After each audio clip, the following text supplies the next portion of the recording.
আসসালামু আলাইকুম। দেখুন আমাদের সাতক্ষীরা দক্ষিণাঞ্চলের ঘেরের বাড়িতে এই লাউ গাছ লাগানোর জন্য এই প্যাকেটে করে বীজ দিয়ে দেখেছেন। প্যাকেটে করে বীজ দিয়ে লাউ গাছ সারিবদ্ধভাবে লাগানো হয়েছে।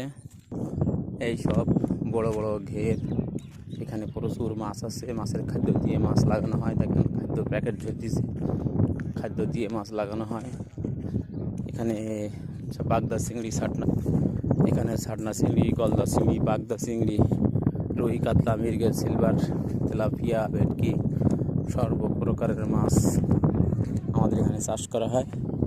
এখান থেকে কাটায় যায়।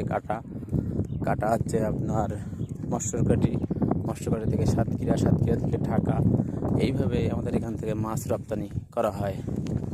তাই আপনাদের যদি কোনো মাছের প্রয়োজন হয় তাহলে আমাদের বলবেন, আমরা এখান থেকে প্যাকেট করে আপনার মাছ কুরিয়ার সার্ভিস করে আপনার বাড়ি পৌঁছে দেওয়ার চেষ্টা করব।